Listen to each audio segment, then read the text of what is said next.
KPBS On Demand is supported by Splatero, helping homeowners pay off debt by offering streamlined access to your home's equity with no additional monthly payments or new debt. Splatero provides a lump sum payment in exchange for a share of your home's future value. Pre-qualification is available at splatero.com. It was supposed to be a home base for city workers, but instead it's wasting public dollars. This week, San Diego is trying to close the money pit at 101 Ash Street. So what's next for the vacant downtown high-rise? I'm Matt Hoffman, and that's our focus this week on KPBS Roundtable.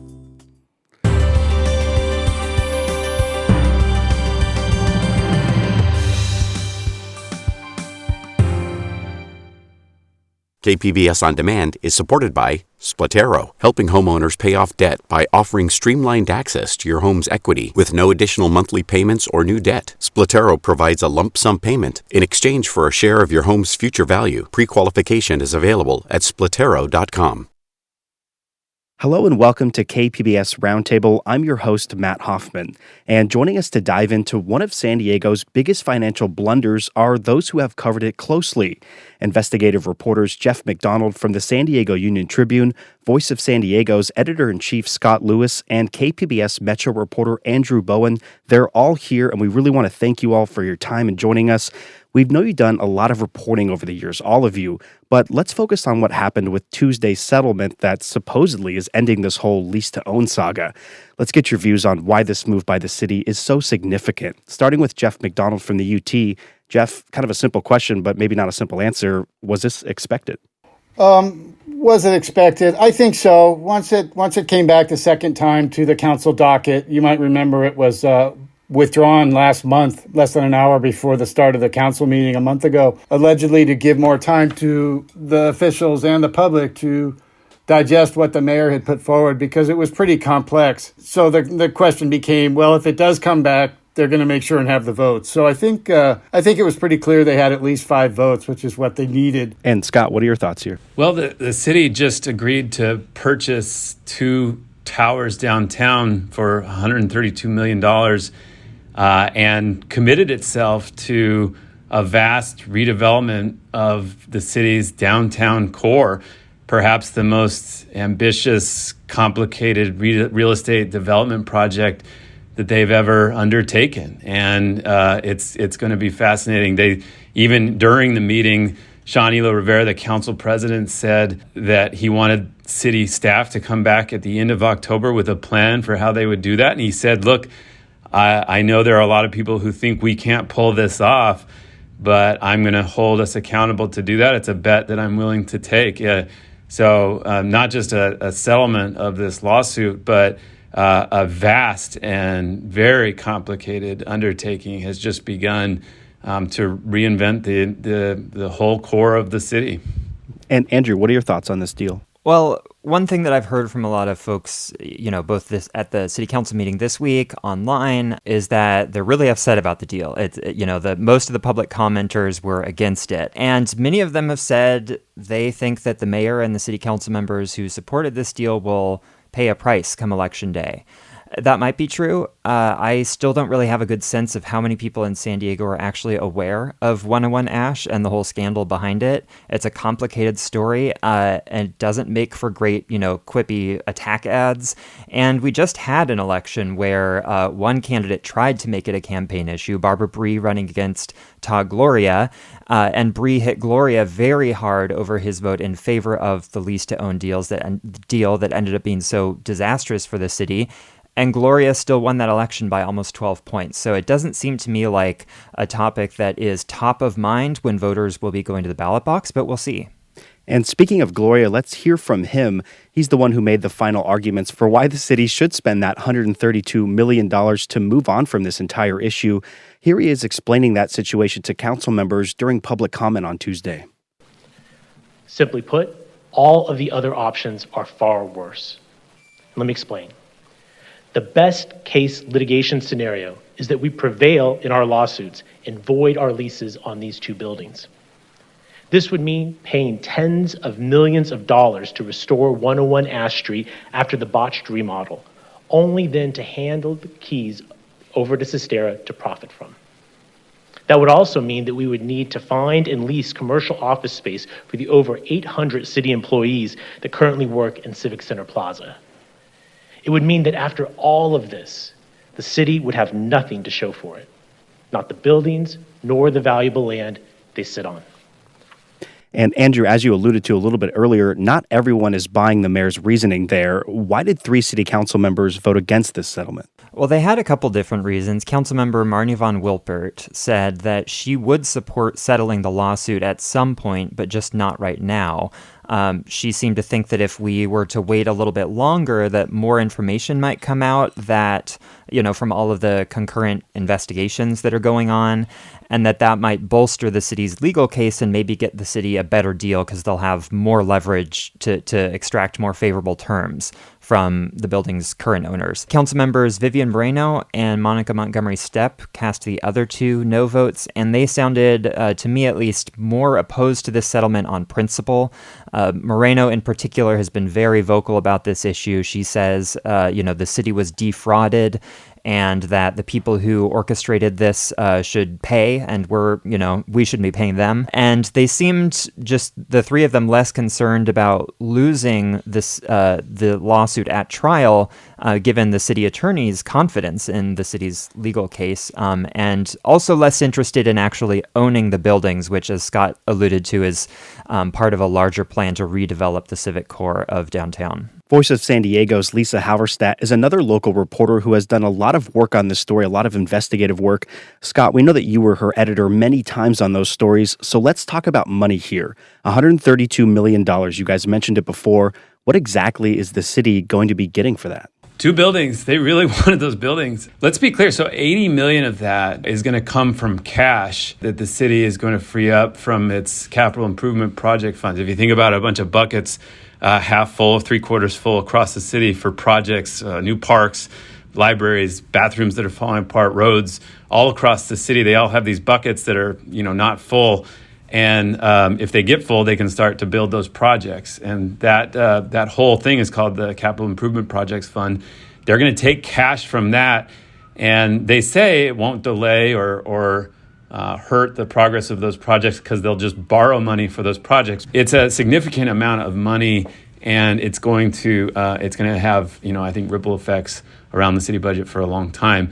But again, I think it drives home the fact that they really wanted these buildings and that they are very bullish on that. They even used as their proof that they can pull something like this off, the sports arena saga, which I would never use yet as an example of their ability to do vast redevelopment projects of city-owned land. However, they think that's going to work out, and so that's what they are embarked on. And again, I think it is just a vast undertaking that they've decided to embark on, and it's going to be very costly, but they've already made essentially a $132 million installment on it.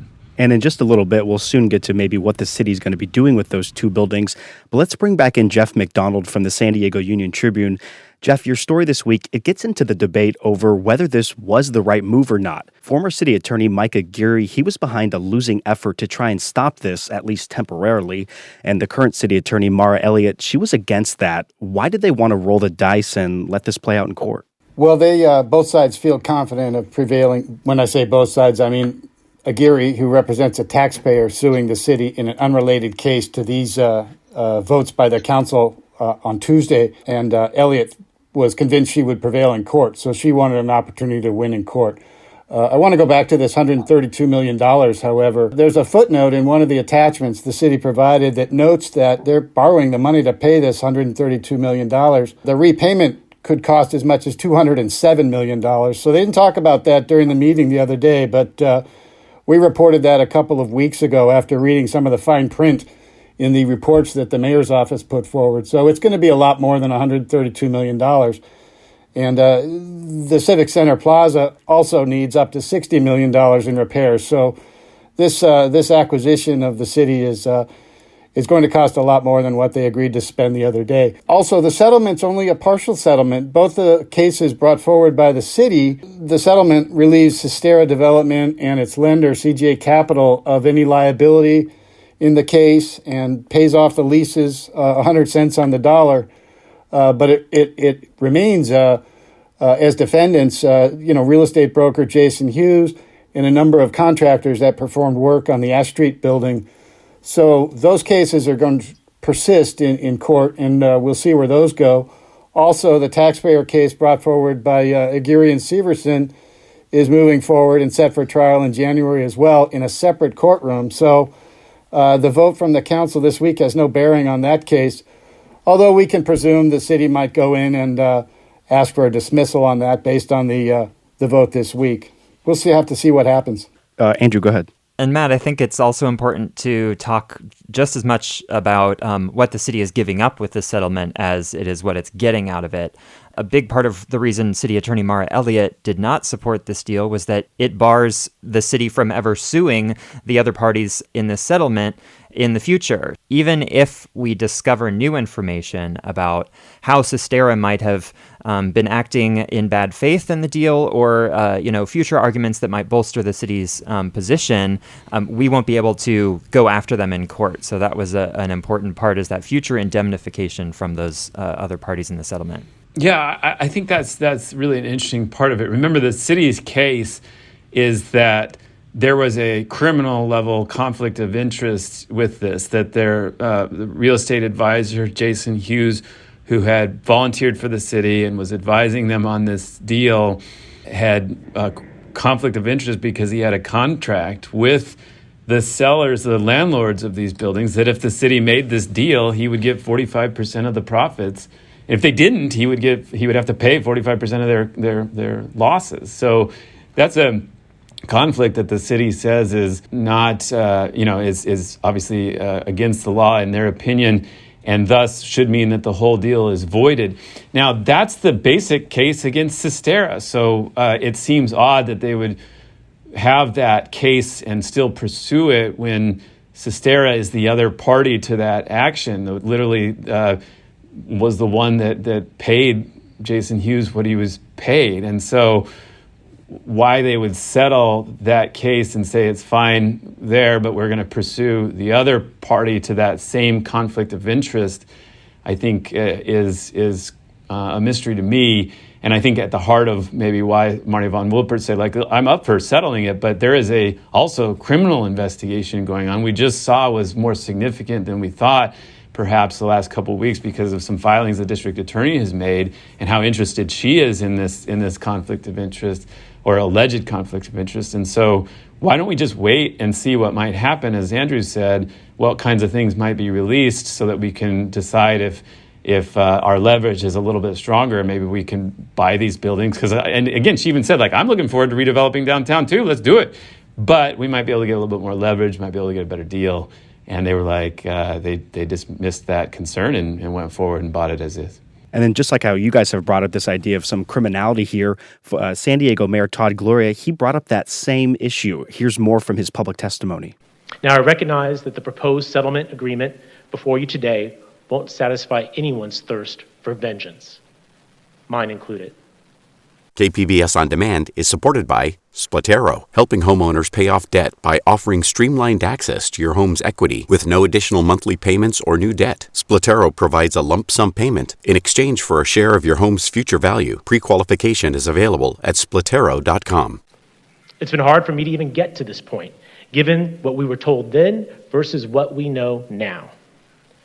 But make no mistake, the proposed settlement that you're considering today does not foreclose the opportunity to hold anyone criminally accountable for their role in this affair. And Jeff, you brought up the name Jason Hughes earlier. He's a real estate broker that played a big role in this original transaction. What are you hearing about the appetite to, sort of pursue cases maybe involving him or others in this deal? Well, the mayor's made a big scapegoat of Mr. Hughes in his public comments, as did the city attorney when they announced the amending of the lawsuits a year ago. They both said that they'd been deceived, that these were bad actors, and they were going to recover all of the city's monies that they expended wrongly under these fraudulent deals. This was what the mayor and the city attorney said in June of 2021. Mayor Gloria changed course at some point. and decided settling the case would be better. His claim is that the certainty provided by resolving the cases with Sistera and CGA Capital outweigh the cost, although the cost is incredibly significant. It's like 3 times what the building was worth or appraised at 5-6 years ago. Mr. Hughes, his lawyers say that he looks forward to his day in court. He's done nothing wrong. He alerted Mayor Faulkner and a number of top aides, I think as many as 6 all told, that he intended to seek compensation. I'm not sure that's the same thing as saying, hey, I'm going to make $9 million off these 2 deals, but that's their position. And according to Mr. Hughes' legal team, he looks forward to his day in court. You're listening to KPBS Roundtable. I'm Matt Hoffman, and our guests this week are Jeff McDonald from the Union Tribune, Scott Lewis from Voice of San Diego, and Andrew Bowen from KPBS News. And so this definitely begs the question, how did we get here? We know that this all started with the city trying to find space to do the people's work. 101 Ash Street was supposed to be the new hub for city staff, but Andrew, what was the first sign of trouble there? I think it was maybe in 2018, Jeff can correct me if I'm wrong, when city staff, they had been leasing this building and nobody had moved in yet, and people were starting to wonder why. The city staffers went to the city council and told them that the cost of all of the repairs for this building was way more than what they had previously estimated. And they gave the council, I think, 3 options. There was a pretty complete renovation, medium renovation, and a more modest one. They went with that full renovation, I think, because they thought it would save the city money in the long term, and it would, create more space for all of these city employees downtown. What happened next was that the contractors dislodged asbestos into the air. It had been occupied by more than 1,000 city employees. The city had to evacuate them, immediately because they were all in danger. And ever since then, it's been unoccupied. All of the details about the financial dealings and the overpayment and we paid way more than what it was appraised at, the structure of the lease-to-own deal and why it was made that way are all very damning. But I think we also have to remember that those 1,000-plus employees are now back working in the really awful, drab, dilapidated office buildings that they were before 101 Ash became a thing. And so the city is in the long term still facing this very important question of how they're going to create space for all of their employees to actually do the city's business, in particular downtown. And Jeff, we know that you're also keeping some tabs on some of those people who were evacuated from that building. We know that their story is long from being over. How are they doing right now? And are they still pursuing to try to get a settlement of their own? Or yes, these are completely unrelated lawsuits brought by city employees, current and former, as well as contractors and subcontractors who worked on the building during the remodel. They called a press conference as recently as yesterday to say that, hey, if the city's willing to pay off the white-collar financiers like Sistera and its lender, then they should be more than willing to stand up for the workers who were exposed to asbestos. Right now, there are about 55, 56 plaintiffs. Those cases are going to go forward. They've sort of been on hold while this financial issue has been litigated, and there may be more claimants to come in the future. I asked the lawyer representing that batch of plaintiffs what kind of damages these guys have experienced. He said one guy had a spot on his lung, and he and his family are frightened to death that that's going to be something. Other guys have been exposed to asbestos, like covered in dust and apparently breathed in. They said in one example, a guy breathed in 30 years worth of asbestos of what an average person might consume in a couple of days. Yeah, that's not going away at all. That's just beginning, and that's likely to cost the city millions of dollars, maybe tens of millions, who knows. Yeah, that's going to drive that number up in this total settlement. And something I want to bring up with you guys, Andrew alluded a little bit earlier to sort of the public reaction that's been happening. What are you guys hearing from your audiences? And we can open this up to anyone who wants to jump in here. I think it's attractive to a lot of readers as a concern about taxpayer dollars and obviously accountability. It's also an interesting mystery. There's a bunch of sub-dramas and interesting questions we still don't have the answers to about why different things happened along the way. And I think, and now there will be a new audience for this big gamble the city's making on its ability to pull off this giant redevelopment again that they've committed to. And so I think there's a lot of reasons to be interested in it, not the least of which is the $80 million or the 132 and the interest and change that Jeff mentioned going forward to purchase these two pieces of property and what that means for other projects and priorities in the city. And as much as they deny that it'll have stress on those projects and priorities, you just need to look at any park and know that it's not up to standards and it's not ideal at all. And taking $80 million from the funds that help those things be rebuilt is not going to help either. Now, that said, as Andrew said, the Civic Center core really is an embarrassment to the city of squalor and dreadful buildings. And, the UT did a great piece the other day about the old California Theater right there across the street.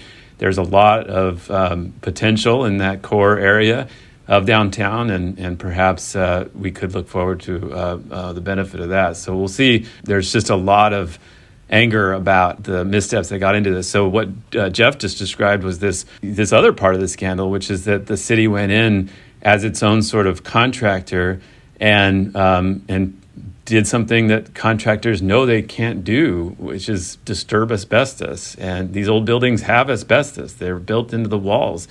And why that was allowed to happen, how that was allowed to happen, whose fault that was, is a significant mystery ongoing as well. And frankly, the only reason we know about any of this, about Jason Hughes's money and about all of the profits that were pulled from this because of the scandal that the asbestos kicked up, and the early reporting that Jeff and others did to kind of bring scrutiny on this, because we wouldn't have known any of this without the fallout from that. And it was just as big a screw up as you can have, and again, cast doubt on the city's ability to pull off these kind of giant projects. What I think bothers some people that I'm hearing from is that, redeveloping the downtown is obviously a terrific idea and long overdue. I'm just not sure they are convinced this is the best path forward to achieve that goal, that they're separate, and that the mayor linked these two things in a way that benefited him by not having to testify at trial going forward with this settlement, when the development of the downtown, there's no hurry for that. That's a years-long project that hasn't even begun planning. And as we sort of wrap up here a little bit, let's look ahead. I mean, we know that the city is going to be buying these two buildings, but as Scott, you guys also alluded to, what's going to happen to them? Do we know if they're ever going to be usable, or is it going to be up for redevelopment? Scott, we'll start with you here. What do you think could happen with those spaces? Yeah, it might be a years-long thing. They said they're coming back with a plan in October. They're very clear that they're going to tear them all down. That's what they want to do. We can be as mad as we want about that. That's what they're doing, and they are planning on tearing it down. I think the city attorney said something like, why would you buy a building that's uninhabitable? They don't want to inhabit it. They want the buildings so they can tear it down. Again, their ability to do that is in question, and I think not something they've shown they've been able to do ever, frankly. The best one we've seen so far is the Mission Valley redevelopment that SDSU has done. They basically just had to take that from the city through a vote of the people and a purchase. So it's not something the city's proven it can do at all. And Andrew, where do you see this going?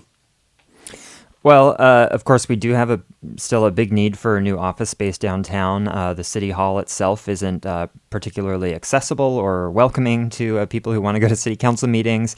And then in the background of this, we also have the regional planning agency, SANDAG, that wants to build a central train station somewhere downtown. Catty corner to these properties are 2 blocks of real estate that are owned by the state of California. The state already has a development partner selected for that redevelopment. It's unclear exactly what they're planning, but our mayor, Todd Gloria, has a lot of connections in state government, and I think he'll likely try and coordinate that project since, with the city's redevelopment plan, since those 2 properties are so close together.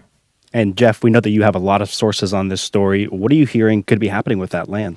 Well, the official story from the city is they don't know what they're going to do with it, but I tend to agree with Scott that they do plan to entertain RFPs, put out requests for proposals from developers to build them a new city hall and include some affordable housing and other amenities. So I think that probably will happen, but I think we're talking 5, 10, 15 years at the soonest. So I think that's what will happen to the property. As far as the litigation, I think that's going to trickle forward. I know that the Aguirre team, they want to go after the defendants in their case against the city and Sistera for the back rent that the city paid. I think it's about $24 million that the city paid for a building that was unusable under the same legal theory that they put forward in their initial complaint. So that case is not going away unless, of course, the city's able to convince a judge that it should be tossed out based on these new developments. And Andrew, one final question. It's going to be going to you here. We know that there's an opportunity cost to all this, $132 million. It can address a lot of pressing needs. I'm curious, how far can that money go when it comes to some of those pressing needs, like homelessness or fixing roads or anything else, really? Well, the city has unfunded infrastructure needs of more than $4 billion over the next 5 years. So $132 million would not solve all of our infrastructure problems, but it's definitely nothing to sneeze at. It could do a lot. It could fund all of the city's current spending on homelessness for 4.5 years. In terms of shelters, storage facilities, and all that outreach work that they're doing. As Scott said, the city has said repeatedly the budget shuffle that they're doing to kind of get this cash and replace it later with future borrowing is not going to delay any capital projects. But I expect, the media and the public will be watching very closely to make sure that's true. Well, we're going to have to end our discussion there. I want to thank you all so much for being here. Andrew Bowen from KPBS News, Scott Lewis from Voice of San Diego, and Jeff McDonald from the San Diego Union Tribune. You can listen to KPBS Roundtable anytime as a podcast. I'm Matt Hoffman. Thanks so much for listening, and we'll be back with you all next week.